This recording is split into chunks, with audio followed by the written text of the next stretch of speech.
Good morning to most, good afternoon to others, and good evening to the viewing audience across the pond. I am Jason Miles, your host, and welcome to another episode of This is Revolution Podcast.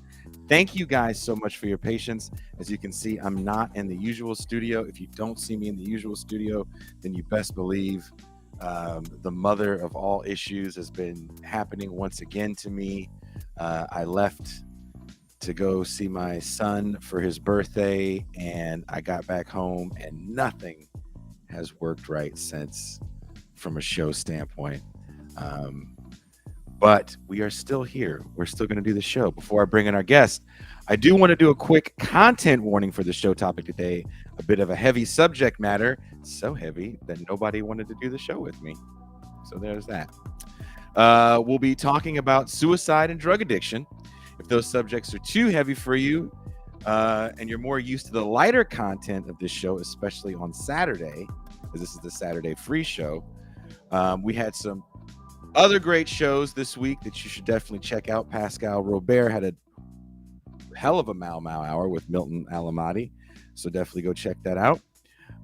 They may be a little lighter in tone for you.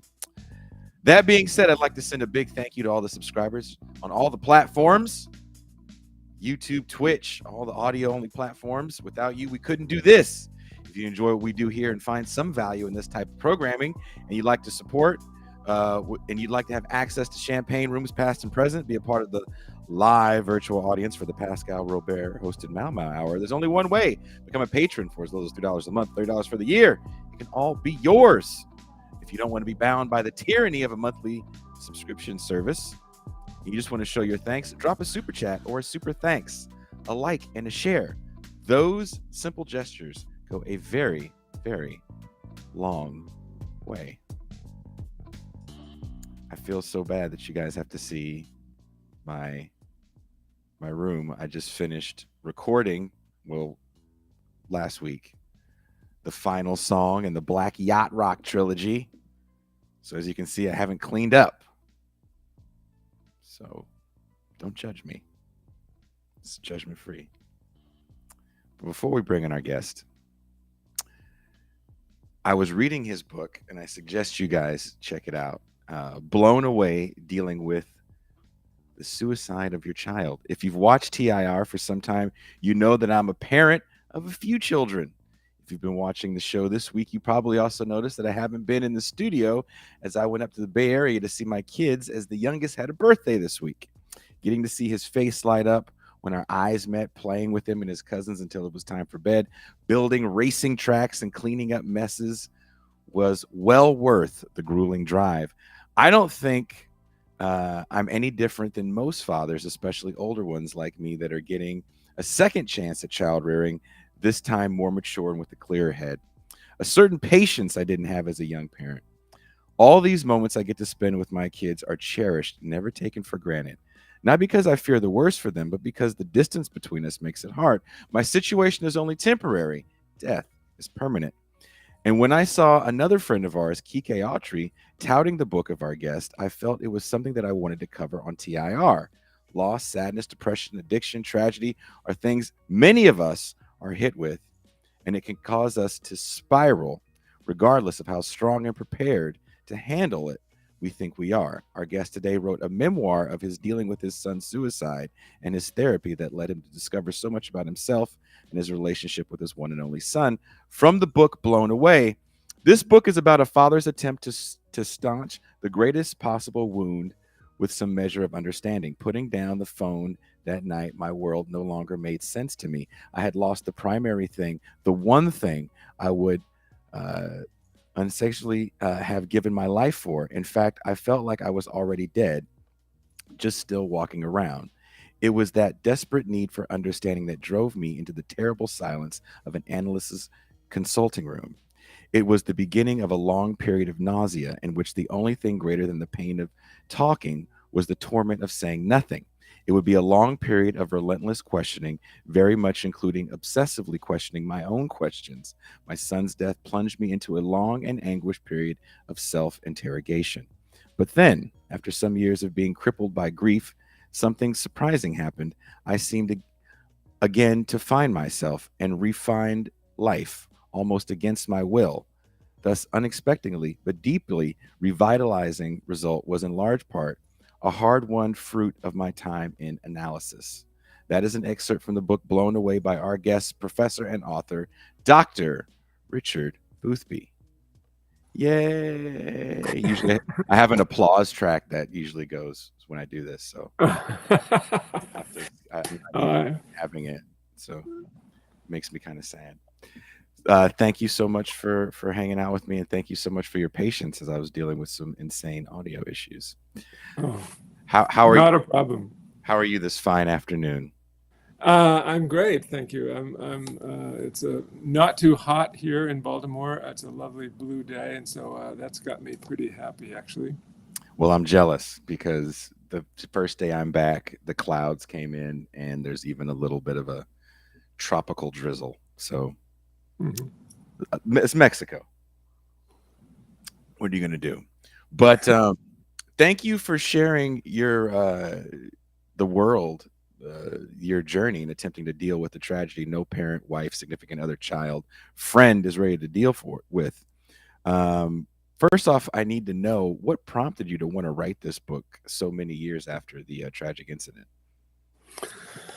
Well, that goes, yeah, to the heart of the whole thing.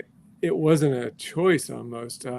I First of all, you need to know that my son Oliver died now 17 years ago. Mm-hmm. And almost immediately started writing little tidbits, in any form I could get them, because it was just a survival technique. It was trying to even make sure that my own voice was still there. It was really desperate. And I initially couldn't write well about it. Only about 2 years in, I started really sitting down, and I took a summer, and I'm a college professor, so I had a summer, and I just sat on the front porch and smoked cigarettes and wrote. But that was about 15 years ago. And in the subsequent time, I went back over and over again to this thing, totally for my own benefit, my own being driven to try to come to terms with what happened. And only in the last few years did it occur to me that maybe it had evolved to a point where I could actually share it with somebody else and they might benefit from reading it. It was in a very different form then. It's really evolved. I mean, it is kind of written because I'm so used to, reading quote unquote academic books. I mean, you are an academic, but this is a book about Haiti. This is a book about, this revolution. So reading a memoir like yours, which feels very stream of consciousness the way you're writing it, because it is kind of going back and forth to different periods where you're talking about your son as a young man, you're talking about yourself, your own childhood. It's I think that made it a little easier for me to digest, because as the book starts, it starts off, you get the phone call and dealing with those emotions. Were editors trying to make it a little more linear, or did they give you a lot of leeway? They gave me a lot of leeway. But then again, I wasn't really involved with editors until the very, very end. And the thing had evolved at that point into a pretty coherent shape, more or less what you looked at, Jason. So I was by myself with most of this. And the reason, of course, is because I was writing it for myself. I was writing it really to stay sane and try to understand, what had happened. As some of you know, I've been noticing some of the sideline comments of people who are listening. In the wake of a suicide, the number one question, of course, is what happened? Why did they kill themselves? And what, if anything, did I have to do with it? Those are the typical questions that pretty much all loved ones who survive a suicide of somebody they're really close to ask. And I was really tormented by them.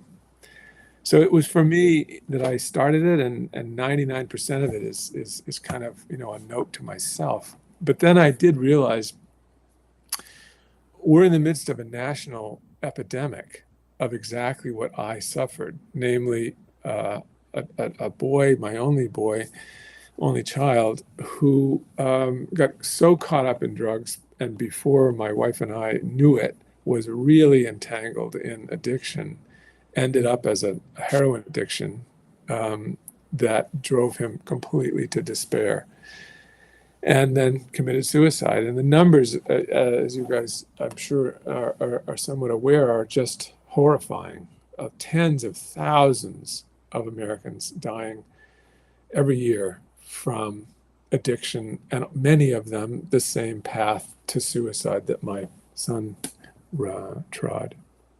Yeah, we actually Thursday we had a show about the unhoused and some projects that are going on in Los Angeles, and my guest is a former addict, and actually was in the Hollywood and music business, so he has a lot of celebrity addict friends, and we kind of got into that conversation about opioid addiction and all the deaths that he's seeing, which is something I definitely want to touch on, because that's a big part of this book. Recovery is something we discussed, like I said, the other day on the show. I would assume from your writing that you and your ex-wife spent your fair share on clinics and counseling. In the book you write, we had not parted on good terms less than 2 months earlier. A scene in his apartment had severely shaken me. When I arrived at the apartment, responding to Elaine's call to say that he was in a serious crisis, I found him not only drunk and high, but armed with 2 handguns, one holstered on each hip, and a dreadful-looking semi-automatic rifle lying on the couch behind him. It was 10:30 in the morning. He was watching Taxi Driver. "Oliver, what's going on?" I asked, not sure how quickly or how directly I should ask him about the guns. "What's happening?" I had known for some time that he owned several guns and had been horrified by them. Having long ago left behind my adolescent flirtations with guns, few things could have been more foreign and threatening to me.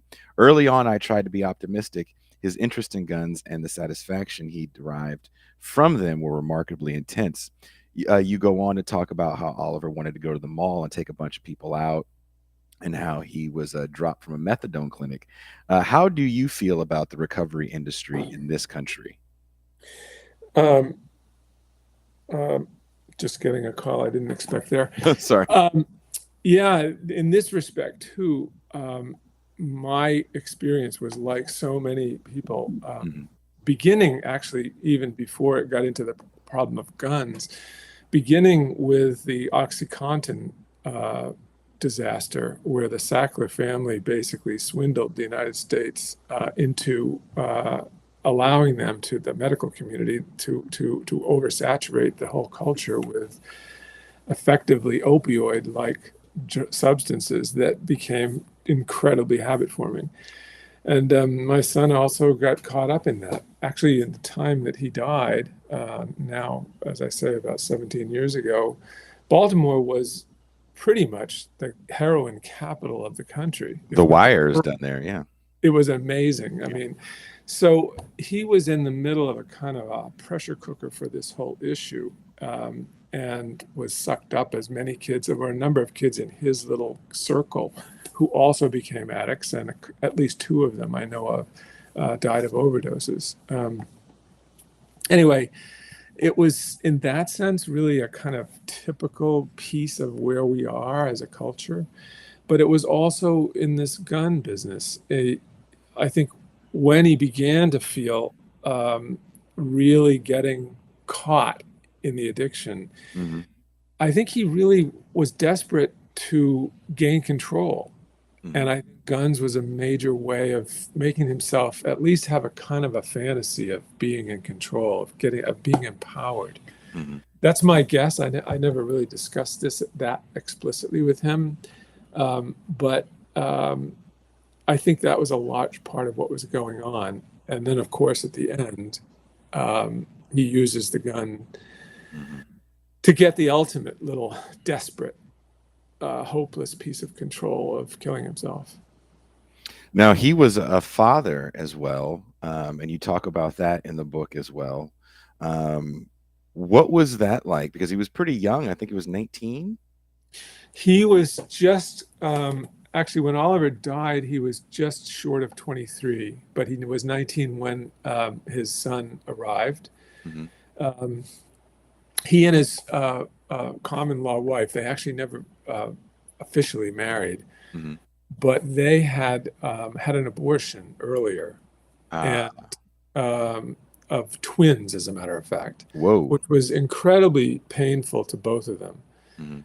Not because they had really a hard line idea or value around abortion or not, but rather just emotionally for the connection to these people who they would never know. And so when she became pregnant again, they just both of them refused the idea to abort it. And my grandson, who's now rounding up on 21, will be born. And he is, I have to say, with great joy, he's a fantastic kid. I love him. I was trading texts with him this morning about visiting him up in Pennsylvania, where he's now entering his junior year in college. That's pretty awesome. As I'm a young parent as well, not 19, but 21 isn't too far off when we had our first child, my now ex-wife and I. Um, she's 25. Does it feel almost like a second life with the grandchild? It does. The amount to which he reminds me of Oliver is prevents it from being completely a second try, because I feel like I'm having this deja vu whenever I'm with him. He looks and acts and talks and has a kind of a, creative, kind of offbeat spirit artistically and otherwise. It reminds me so much of his father that I sometimes have to pinch myself and remember that I haven't gone back in time. This is a new generation, but I'm certainly, whenever I'm with Jack, Oliver's son, I feel incredibly happy to imagine how happy Oliver would be Yeah. that this really terrific kid is in the world. And I sometimes wonder, and I don't know the answer, how it will affect him. He, of course, for many years did not know the truth about his dad's death. He was 3.5 when Oliver killed himself. And that was a huge issue for his mom, who I have great respect for. She is herself a school counselor, so she knows a Okay. bit about how to sort of deal with these kinds of challenges, but she didn't dare to tell him early on. And in fact, it waited until he was 12 that she finally said, I've always told you that your dad died of a heart problem. In a certain sense, that was true. Oliver was really brokenhearted about his own life, his own helplessness, his own feeling of failure. But she said the truth was that he was so desperately miserable and so hopeless that he shot himself to death. And one of the fascinating things was Jack, who at that point was 12, said, "I know, Mom. I know that's what happened." Really? Well, How did he find out? amazingly, well, partly it's just because Jack is just a really smart kid. Yeah. But the other thing that's kind of interesting, I'd heard of it happening before, but this was, when it comes home to roost in my life, Mhm. he was actually in the next room in bed and semi-asleep Yes, you guys talk about that. when Mhm. Oliver shot the bullet that killed him. And apparently Oliver used a pillow. I talk about this very, very To silence it. to Yeah. silence the report of the bullet. So he I think it was one of those situations where he knew he heard something, and he knew, of course, life totally changed after that. The next day, finding out his dad was dead. But it didn't register fully consciously, and I think it sort of drifted back, later on, and he kind of connected the dots. And then he was inwardly convinced that his father had killed himself. But this is an interesting part again about what a great kid this boy is. He he effectively decided his mom can't tell him yet. She kind of can't handle it.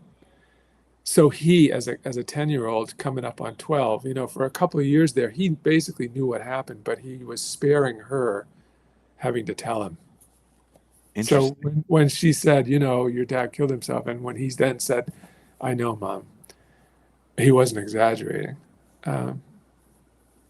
Yeah, and reading that part of the book, I found that fascinating and almost magical in a sense, because you're writing about it that your son tries to use a pillow, and there's only so much you're going to silence a gun going off. They're pretty loud and bright if you've ever heard guns go off in real life. Yeah. So the fact that the kid slept through it, is a testament to him being worn out and being out like a light, and then the commotion of mom. Oh God, when you write about his mom finding him, that is beyond heartbreaking for anyone that's ever had to find a person that's shot themselves or died of an OD. That's a heavy thing to find, and it definitely wears on you for some time, because that becomes the image that you're stuck with. Yeah, and of course, I don't know how she's been able to manage it as well as she has, to tell you the truth. I think that she initially took the opposite course that I took. I dove into it, rethinking it, re-experiencing it, looking at pictures of Oliver, kind of like trying to figure out what everybody tries to figure out, who's the loved one of someone who commits suicide. You kind of you have this incredible urgency to know what was that about? Why did they do that? And how am I to interpret this? How am I to deal with it? And Anna, I think, took the opposite course. She said to herself, I need to worry about this little boy, 3.5-year-old little boy.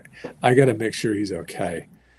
And I don't have the luxury, I think she felt, to think any more about what just happened. I have to kind of box it up and deal with it sometime down the road of my life, because I've just got to take care of Jack, which I totally understood. I mean, I respected her for being able to actually pull it off. I was going to ask you about that, because your son passes away. He's out of your house and had been out of your house, it sounds like, for some time. He had up to a point. He did come back 3 years before. You could talk about that. Yeah. Yeah. I was on sabbatical in France at the time, and I'd been there maybe 4 months and was going to be there another 1 or 2 months, and I got the news from my ex-wife. I'd been divorced maybe 4 years at that point from her, but we were still very much in contact, especially about him. And she called to say that he'd made an attempt. It was one of those attempts which is kind of theatrical. The cry attempt. Exactly. I'm going across the street, not down it. For precisely. Those I won't get into what it means, but for those that know what it means, they know what it means. Exactly. It was he tried to cut his wrists, but in a very kind of tentative way in the bathtub. Right at the time he knew she'd be coming home from work, and so anyway, that was 3 years before his death. I came back from France, and actually then that year, the summer of 2003, I moved back into the house where the three of us had been, and my ex and he had been living. She went to my apartment, I went to the house, and I lived there for a year with him, which was actually good for him, I think. The end of that year, 2004, that summer, he started a little business, and seemed like things were moving in the right direction. Sadly, it didn't take. He was on methadone treatment, which was really, he hated. I mean, he was destabilized in all kinds of really challenging ways, but And again, you ask these questions, where did it all become fatal? What exactly was happening? And I wrote the book in part to try to answer those questions as though I, thought I could somehow figure it out. Well, of course, what happens, and the prime theme of the book really is, what do you do when you can't figure it out? When there's no figuring it out, you can't know, you're never going to be able to know. How do you live with that? That is interesting that you say that. I met a woman whose son passed away due to a drug overdose, and not sure if it's a suicide. And kind of the first part of your book, you talk about the fact that your son messed around with guns a lot, and you were kind of under the assumption in the back, it felt like it was in the back of your mind a little bit, that maybe, just maybe, this is an accident, him being maybe intoxicated, fooling around with a gun, trying to clean it, and it went off. And then you find out, like, oh no, this was no accident. This actually happened. This was something he tried to do, and it definitely kind of sends you into another almost spiral. And That's absolutely right, Jason. That was the real, for me, hearing Anna say, oh no, he used a pillow to muffle the noise. It hit me like a brick wall.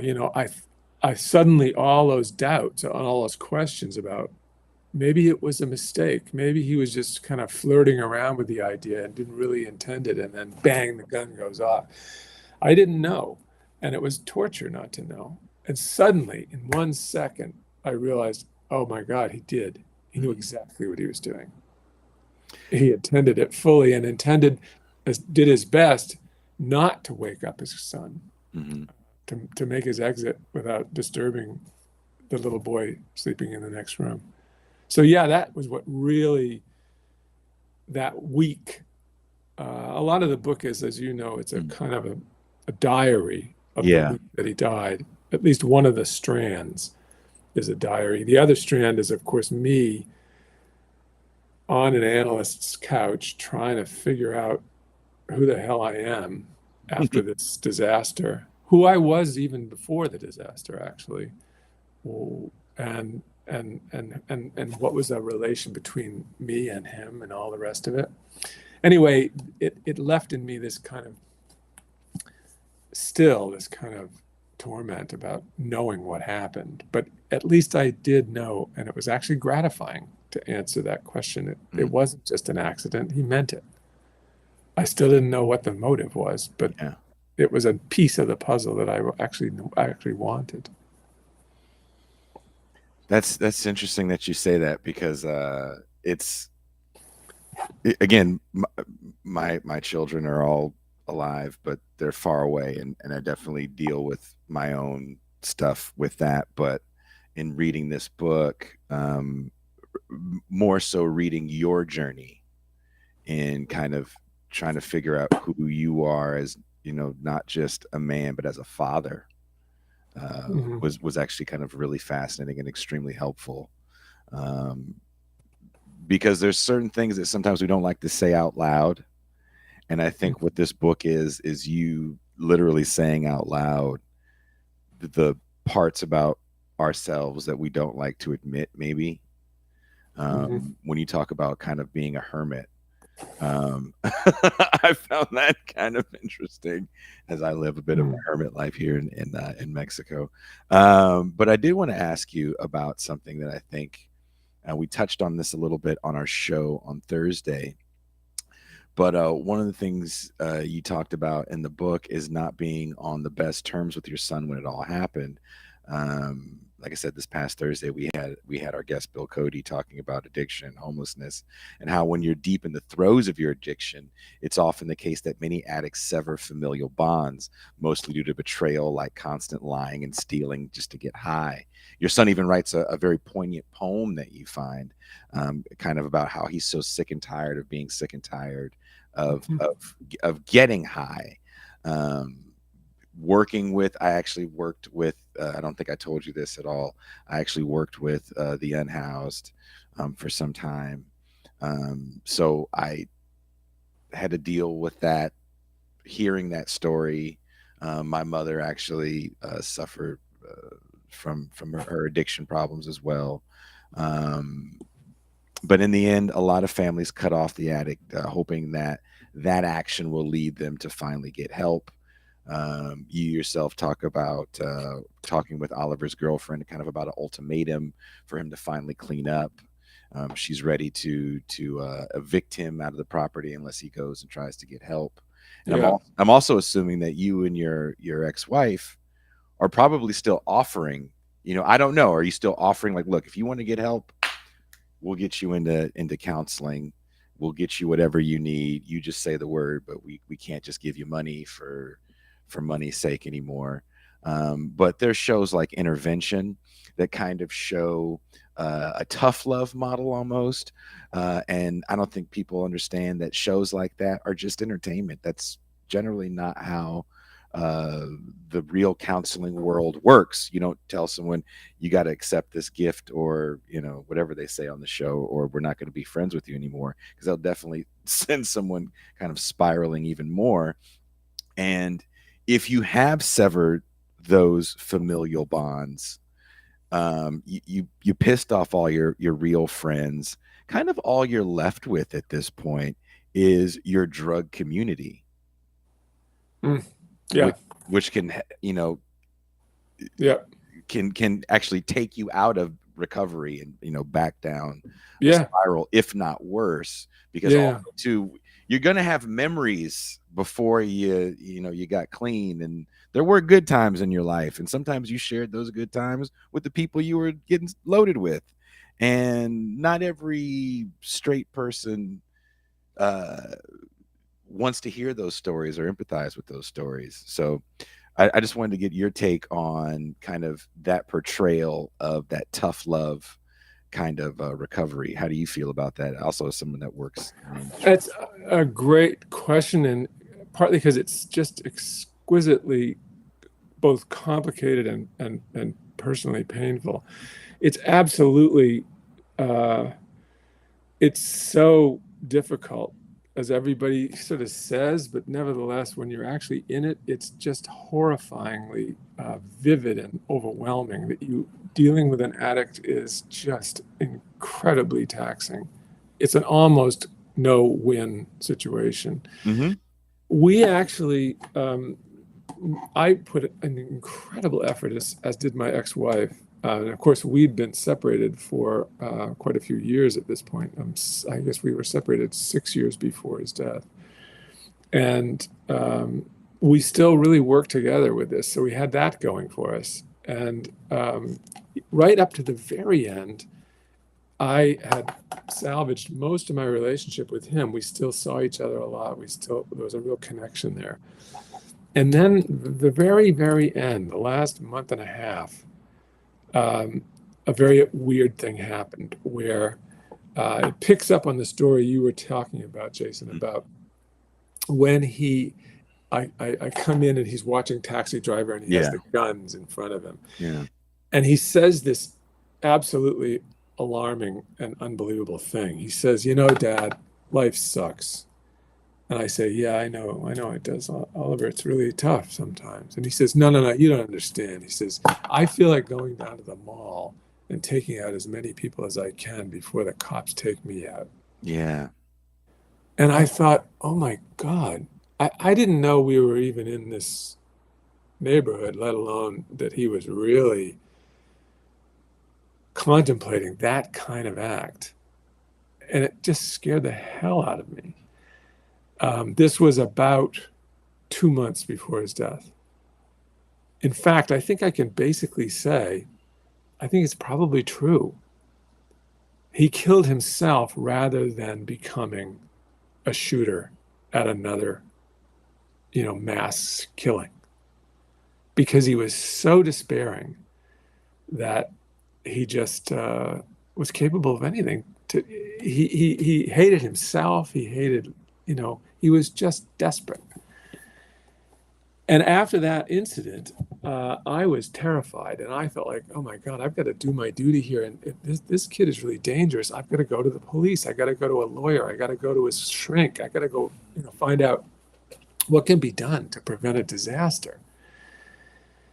And when he then tried to get back in a drug control program, this was again, about 2 months at the end of his life, he said, I'd like to get back in. And they said back, no, your dad called here and talked about guns, and we don't want you anymore. Which was devastating to him. And it severed his relationship with me. He called, and maybe fortunately, I don't know, I wasn't there at my office. He left this blistering message. He was so angry. Mm-hmm. He basically said, I never want to see you again. Yeah. Sort of thing. He felt so betrayed. And I basically think that rupture of our relationship, we had been so close. Mm-hmm. He was really close with his mother as well. But ours was a separate thing, and it was very, very, very valuable to both of us. And I go into a lot of stuff in the book about times that we had together that were really just incredibly bonding. And I think that when he felt that, the relationship with me was wrecked, I think his fate was sealed, quite frankly. Here's one last thing that just about kills me. I had written him a letter on a Friday, and it was a letter to say, look, I know we've fallen out, but we got to patch this together, because it's going to kill both of us. And I then went to New York. I had a conference in New York that weekend, and on the train back on Sunday night, I got back in, and I learned 5 minutes after I walked in the house that he'd shot himself to death. I had not posted the letter. It'd been almost all ready to go, and on that Friday, and I didn't put it in the mail. Who knows? If I had managed to finish it and he got it on Saturday, who knows what would have happened? But anyway. Yeah, who we don't know, and I don't know. It's the toughest thing dealing with addicts is that roller coaster of emotion.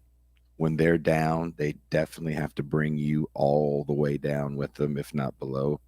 And as a child of an addict, that's how I grew up, with that kind of roller coaster, and kind of still have to deal with it in certain capacities, which is extremely taxing. But which is another reason why I thought this book is so important for all of us, because often on this show we talk about inequality a lot, and neoliberalism and deindustrialization. I mean, this is a leftist show called This is Revolution, so not often do we take on topics like this, but I think this is important as well, because one of the things that we constantly do speak about on this show is the idea of alienation and how it affects all of us. And as you're listening to the story of Oliver, a young man that actually has a loving family with means that can put him into these rehab centers, think about all the people that don't have that. Like I said before, severed what little ties they do have to any sort of helpful community. So, the power of community, I think we underestimate it sometimes. Absolutely. I totally agree with that. Because it can really, help get us out of these, these massive holes, these ruts that we dig ourselves into. Absolutely right.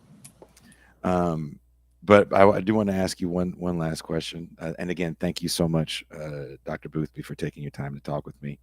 In reading your story, I often found myself empathizing with you as you would blame yourself for what happened. What was the process to get beyond that, or do you never really get beyond that? You write, everything I ever expected about the experience of death is upside down. He's dead, but in death, memories of him assume shocking force. Their intensity is all the more arresting because I feel myself to be so utterly drained and empty. I often have the sense of being invisible to other people, as if they might cast a glance in my direction and miss me altogether. Yet in his absence, Oliver seems impossibly, unthinkably more vividly present than ever before. I am the one who is dead. I am the one who has been reduced to something vacant, barren, annihilated. How could anyone who's suffered a really bad death have gotten this wrong? How and why did we ever come up with the idea that the departed become empty specters, ghosts? On the contrary, stolen from us by death, our loved ones become incomparably more vibrant to memory and imagination, in a weird way, even more intensely real than they were when they were alive. If they were haunted by them, it is for being oppressed, not by their absence, but by their excessive presence. It is we, the survivors, who are deprived of reality, depleted by the anemia of grief. It is we who become ghosts. Yeah. That was one of the things. I highlighted a bunch of passages from the book. I won't read them all, but that was one of the passages that really, really stuck with me. I think because I can relate to it in some capacity so much that it is the survivors that become ghosts. So again, what is the process? Was the process? Do you ever really get over it? Because I think when you are the left behind of something like this, people around you kind of give you almost like a job, your 3 days or 3 months of bereavement. And and if it takes too long in their eyes, they go, something's wrong with him. He hasn't been right since his son passed away. That's just, Rick. He's a little old because of what happened to him. Yeah. What is the reality? Let's talk about the realities of that situation. Well, it's quite true that people back off, if only because they think, oh God, if I bring it back up again, I'm just reminding him, that sort of thing. But yeah, making peace with loss like this, the short answer is you'd never get over it. You don't get over it. There's some place in your heart that is just permanently wounded, and you don't get rid of that. And I still have moments 17 years later when they're fewer and far between, that's for sure. It tends to be the week he died, I'd have moments like this every hour where you just break down and start crying. Now it's every 6 months, once every 6 months, or once a year I'll have a moment where it just comes over me involuntarily, and I just am wrecked for the next half hour or whatever, But I would say, let me risk this, which is for me the biggest point of the book, and actually it's the most philosophical thing, maybe unfortunately, but it's the most real thing for me. It was the thing that was most liberating. I would say it's the thing that's the most dangerous in a way, but it was the most liberating, and I think it was the most true. I finally realized that my intense desire to know what happened, which was totally what led to writing this thing, I thought, I got to figure this out. I got to get control of a narrative that makes sense. I got to tell it to myself. And I finally, after years of working on it, and also just years of suffering through the memories and just thinking about this and going over it and over it and over it, I finally realized I don't know what happened, and I can't answer that. And in fact, I then began to realize, not only do I not know what he had in his mind the moment before he pulled the trigger, I don't know what our relationship was or wasn't in the weeks that led up to that. I don't know whether I was a good father or a bad father, not in any kind of definitive, conclusive detail. I realized, actually, I loved this boy. I loved him more than anything. But I had to also admit, I don't know why he became an addict. I don't know lots of things about him. I don't know why I comment on this in the end. I don't know why he had such a fascination, let's say, with clouds. He loved clouds. He just would get kind of dreamy and almost sort of hypnotized by an interesting cloud formation. And he'd say, "Dad, look at that. Can you believe that?" Or he'd find little rocks. He had a thing about these little round rocks, and he had them all over the place. I even have some in my study. They're sitting where they belong to him. Mm-hmm. And I finally realized, I know he had those fascinations, but I haven't any idea why. And I suddenly realized, actually, this is something that is really essential to love. That when we love someone, we embrace something we know about them, of course. We know them and we love them for certain traits, I guess. But we also relate to them without knowing the whole story of who they are. They cannot show us everything. We cannot know everything. In fact, I think I've become more and more convinced that not only do we not know everything about ourselves, we don't know everything about the others we love. And remembering that and kind of cherishing it even, giving us special attention to that. No, you don't know. Ultimately, the question about, are you guilty of failure? Well, you know what? The really honest answer to that is, you can't know. Of course, that can be an excuse. Mm-hmm. But I think I've become convinced that it was hard for me to actually accept it because I wanted to blame myself. And then I thought, no, I don't think that's right. I think, in a way, the more mind-blowing and, in a certain sense, more painful conclusion is, you don't know and you never will know. And accepting that was really something for me. And I take it to be the most maybe original thing about the book, and I think the most challenging. But for me, it's the most valuable thing. Challenging, yes, because I think we always want simple conclusions, right? We want to know the answer. How do we feel better forever, right? Happiness has to be a perpetual feeling. And exactly. It's not. It's exactly. not. It's okay to exactly. be sad sometimes. I don't want to keep you. We've already talked longer probably than you thought because of my audio issues, so I apologize again for that. It's been well worth it, Jason. I really enjoyed the discussion. Actually. Well, and hopefully I'll get to meet you as I'll be going most likely next year on tour with a documentary that I made. So we're definitely coming to the East Coast with it.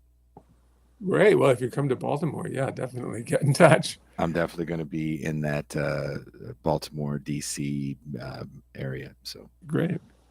Thank you very much. The book is called Blown Away, Redefining My Life After My Son's Suicide.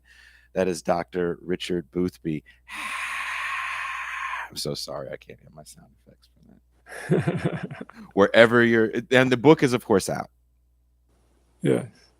So wherever you're watching the show or listening to the show on audio replay, there will be links in the description so you guys can get it as well. Thank you so much, Dr. Boothby, and you have a very good rest of your day. Thank you very much, Jason, and good wishes for everybody listening. Thank you. Thank you guys for checking that out. Sorry, I won't be able to go as long as usual. I had planned to open up phone lines today, and I just can't do it with the setup that I have at the moment. Everything, I have no words for what happened. I won't even get into it because you guys probably don't care anyway. That being said, the show will be back Tuesday. We'll be talking with Matt McManus, who wrote a new book about right-wingers. Again, I was on Ben Burgess's show last Friday. We did a fun in-studio thing in San Diego, me, Ben, and Jordan Dubin, who actually made me a wonderful cake for my birthday. So shout out to Jordan Dubin and I didn't even know she was going to do that. Made a whole cake for my birthday. It was really awesome. But I was telling Ben, and it was like him and Matt kind of almost, it feels like they punch themselves in the testicles when they read this right-wing nonsense that they read. Definitely check that show out. We did a review of the movie Creep Show, but most of it was me and Jordan teasing Ben Burgess. So that was a lot of fun. And if you give a damn, the last chapter of my Black Yacht Rock series is out. And the song is called Bill Cosby is Black Excellence. It is the longest song, clocking in at 11 and a half minutes. Sonic Roller Coaster, Matthew Film Guy agreed that it is, as he was one of the listeners to it. You can see some of the stuff. People sometimes ask me, what guitars were you using? That's some of the stuff I was using. You can't see all of it. But again, thank you to Dr. Richard Boothby. Thank you to the guys that watch the show and check this out. It's a heavy topic, but it's one of those things that I think affects us as well. Not everything has to be, Democrats suck and hammer and sickle, yay. I think, dealing with the realities of the world that we live in and alienation. And, I'm sure that everybody listening, watching this show is probably separated by one or two people by someone that's, suffering, in the throes of an addiction. And this is a hell of a book to read if you're dealing with something like that, or maybe someone's even dealing with loss. This is a great book to read for that as well. Like I said, there should be links in the description to the book. There should be links in the chat. Hopefully one of the fine moderators will put a link in the chat. I'll definitely leave a link in the comments if it's not in the description, and definitely put it in the description for the audio only show. And we will be back Tuesday. Yeah, someone said Jimmy Buffett passed away. Yeah, I saw that. I woke up to that this morning, that Jimmy Buffett had passed away. But that being said, I'm going to take off and try to fix this problem so we're ready for you guys. And I can be in my regular studio and you guys don't have to see the mess of the recording room. But if you're bored, if you want something to cheer you up, definitely check out the Black Yacht Rock EP. It is an ode to the Black bourgeoisie. Black Yacht Rock, the title track. The second track, these Negroes are wearing Air Force Ones at the Vineyard. And of course, the closing track, Bill Cosby is Black Excellence. So definitely check that out. Let me know what you think. And we are out.